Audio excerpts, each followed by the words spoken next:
नमस्कार मंडळी, तुम्हा सर्वांचं आपल्या श्री महालक्ष्मी या चॅनलमध्ये खूप खूप स्वागत आहे. तर नेहमीप्रमाणेच आज पण आपण श्री संत बाळूमामा यांची एक कहाणी घेऊन आलेलो आहोत. तर तीच आमच्या एका मित्राने आम्हाला व्हॉट्सअपवरती पाठवलेली आहे, तीच मी आज तुम्हाला सांगत आहे. तर रमेश नावाचा आमचा मित्र श्री संत बाळूमामा यांचा खूप परम असा भक्त होता. त्यांची सेवा करत होता. आदमापूरला त्यांचं जाणं येणं होतं आणि अशामध्येच त्याची परिस्थिती एवढी चांगली नव्हती, पण त्या परिस्थितीतून वाट दाखवण्यासाठी श्री संत बाळूमामा त्याची हमेशा मदत करत असत. तो शहरामध्ये राहत होता. गावाकडे ना कोणाचा त्याला आधार होता ना काहीच. गावाकडे शेतीवाडी पण नव्हती. जी होती ती चुलत्या मालत्यांनी भावाने घेतली होती. त्याचं स्वतःचं असं गावाकडे काहीच नव्हतं. 2 मुलं, बायको आणि तो, असं त्याचं जीवन जगत होता. 20,000 पगारामध्ये मुलांचं शिक्षण, घर खर्च आणि येण्याजाण्याचा खर्च, त्याचा बाकीचा खर्च, दवा पाणी हे सर्व चालू होतं. त्याची इच्छा होती मुलं चांगल्या शाळेत शिकली पाहिजेत, माझ्यासारखी परिस्थिती मुलांची नाही झाली पाहिजे. यासाठी त्याने मुलांना चांगल्या शाळेत टाकलेलं होतं आणि अशामध्ये तो 20,000मध्ये घर खर्च भागवत होता. कसा भागवत होता हे त्यालाच माहीत. पण श्री संत बाळूमामा यांचा त्याच्या डोक्यावरती हात होता म्हणून सगळा खर्च भागत होता, असं त्याचं म्हणणं होतं. कारण 20,000मध्ये आत्ताच्या जगामध्ये काहीच होऊ शकत नाही. घर भाडं होतं, शाळेचा खर्च, हे अशक्य आहे 20,000मध्ये भागणं. तरीही त्याच्या जीवनामध्ये ते सर्व काही गोष्टी घडत होत्या आणि चांगल्या घडत होत्या. त्यानंतर त्याला दिवाळी आल्यामुळे त्याला खूप टेन्शन आलं होतं की या दिवाळीमध्ये आता कशी भागवा होणार.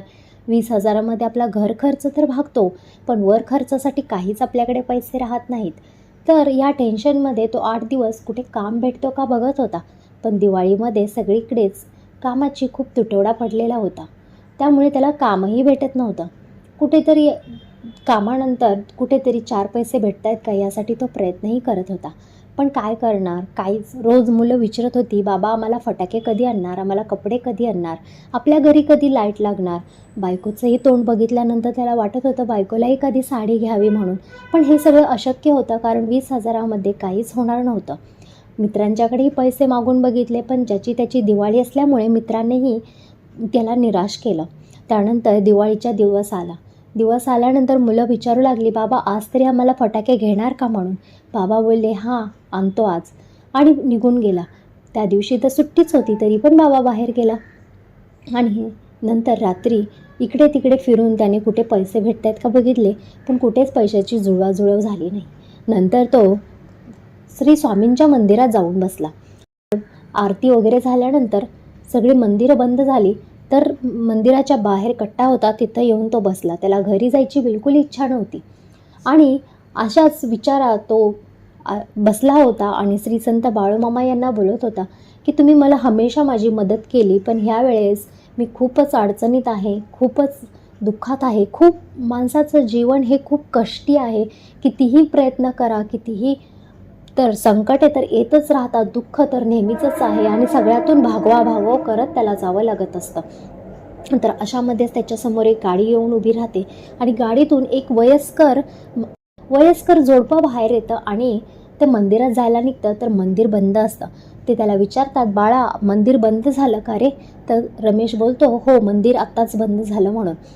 तर ते बोलतात की आम्ही खूप दुरून आलेलो आहे आणि आम्हाला मंदिरात आम्ही दरवर्षी मिठाई आणि थोडी दक्षिणा देत असतो. तर तो बोलतो, मंदिर तर आताच बंद झालं, पुजारी पण घरी गेले, तुम्ही उद्या या म्हणून.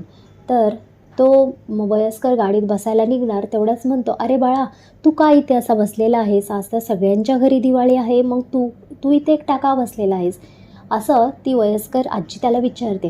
तेव्हा तो सांगतो की काय करणार, माझ्याकडे पैशाचा खूप प्रॉब्लेम आहे आणि घरी मुलं बाळं वाट बघत आहेत, मी कुठल्या तोंडाने त्यांच्याकडे जाणार. तेव्हा त्याची जी आजी आहे ती बोलते, बाळा तू काळजी करू नकोस, हे घे, हे मिठाई आणि हे पैसे तू ठेव. तर तो बोलतो, अरे ही मिठाई मी कशी घेणार तुमच्याकडून, एवढे पैसे 5,000 रुपये मी कसे घेणार तुमच्याकडून. तेव्हा ते म्हणतात, आमचं असं कोणीच नाही, आमची मुलं परदेशात असतात, आम्हाला असं देण्यासारखं कोणीच नाही आणि आमची मुलंही कधी सणावाराला येत नाहीत आणि त्यामुळे आम्ही मंदिरात येतो दर दिवाळीमध्ये आणि आमचे पाहुणे रावळेसुद्धा आमच्याकडे येत नाहीत, कारण त्यांना असं वाटतं की आम्ही आता वयोवृद्ध झालेलो आहोत, आमची जबाबदारी त्यांना घ्यावी लागेल, आमची सेवा त्यांना करावी म्हणून आमचे पाहुणे देखील आमच्याकडे येत नाहीत.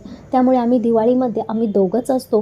तर काही तू निशंक हो आणि हे पैसे आणि ही मिठाई तू घे. तर तो रमेश खूप इमानदार असतो. तो बोलतो, हे पैसे मी नाही घेऊ शकत. फुकटमध्ये मी एखाद्याचे पैसे नाही घेऊ शकत. मी तुमचा ॲड्रेस मला द्या. माझ्याकडे आले की मी तुम्हाला पोच करेन. नाही तर तुमचं काही काम असेल, काही बाहेरून आणायचं असेल, तुमच्या घरातलं काही काम असेल तर मला सांगा. मी नक्कीच त्याची परतफेड करेन. तर आजी आणि आजोबा एकमेकाकडे बघून हसतात आणि बोलतात, ठीक आहे बाबा, घे हे पैसे आणि हे मिठाई. आम्ही आमचं तुला ॲड्रेसचं कार्ड देतो. त्या कार्डवरती तू ये आणि आमची काय आहे ते काम तू कर. तर तो ॲड्रेस पैसे भेटल्याच्या खुशीमध्ये ॲड्रेसचं कार्ड घालतो खिशामध्ये आणि त्यांचा आभार मानतो आणि त्याच खुशीमध्ये घराकडे यायला लागतो. येताना बायकोसाठी साडी, मुलांसाठी कपडे, फटाके, आकाशकंदील, लाईटिंग साऱ्या वस्तू तो घरी घेऊन येतो आणि आल्यानंतर बायको मुलांना सगळं देतो. सगळी मुलं घरात खुशीचं वातावरण होतं. अगदी खूप असं छान वातावरण, त्यांच्या तोंडावरती एकदम असं आनंदाचं वातावरण मुलांच्या तयार होतं आणि सगळे जल्लोषामध्ये आनंदात दिवाळी साजरी करतात. मुलंही खूप खुश होतात. जेवण खाणं झाल्यानंतर झोपी जातात आणि रात्री बायको विचारते आणि रमेशसुद्धा रात्री खूप असा आनंदात होता. त्यालाही वाटतं काहीतरी आज वेगळं घडले, काहीतरी वेगळं घडले आणि अशामध्ये तो झोपत असताना बायको त्याला विचारते, काय हो असे तुम्ही तर काल परवापर्यंत बोलत होता आपल्याकडे पैसे नाहीत, मग अचानक असं काय झालं, तुमच्याकडे एवढे पैसे आले कुठून? तर रमेश त्याला सगळी झालेली हकीकत सांगतो. तेव्हा बायको म्हणते, असं कुठं आहे त्यांचं घर की जिथे तुम्ही त्यांची मदतीला जाणार आहात, ते तरी सांगा. तर तो जातो खिशातून कार्ड बाहेर काढतो आणि त्या कार्ड बघतो, वाचतो. तर त्याला आश्चर्याचा धक्काच बसतो. बायको विचारते, काय झालं हो, तुम्ही का बोलत नाही, सांगा कुठे आहे पत्ता. तेव्हा तो तिला दाखवतो. त्याच्यावर लिहिलेलं असतं श्री संत बाळूमामा आदमापूर, हा ॲड्रेस त्याच्यावरती लिहिलेला असतो. बायको ही अगदी चकित होते आणि लगेच देवाचे हात जोडते आणि त्यांना विश्वास बसत नाही. त्यांच्या डोळ्यातून एवढे आनंद अश्रू वाहत असतात ना, त्यांना खरंच कळत नाही आपण काय करत आहोत काय नाही. त्यांना वाटत असतं हे सारं स्वप्नच घडत आहे आपल्या बाबतीत. कारण देवाचा असा साक्षात्कार होणं म्हणजे खूप मोठी गोष्ट आहे. त्यांनाच कळत नव्हतं की हे कसं घडलं आणि काय घडलं ते. असं एकदम स्वप्न असल्यासारखं वाटत होतं आणि दोघंही दुसऱ्या दिवशी पहाटे उठून मुलांसहित आदमापूरचा रस्ता धरतात आणि बाळूमामांवरती डोकं टेकवतात आणि बोलतात की एवढं तुम्ही आम्हाला जवळ येऊन आज दुःख निवारण केलं आमचं तुम्ही. खरंच बाळूमामा तुम्ही ना आमच्यासाठी देवच आहात आणि आमचे परमपूज्य आहात. अशी होती आजची श्री संत बाळूमामा यांची घडलेली हकीकत. ही जर तुम्हाला कथा आवडली असेल तर आपल्या चॅनलला लाईक आणि सबस्क्राईब करायला विसरू नका. बोला बाळूमामाच्या नावाने, सांग भलं.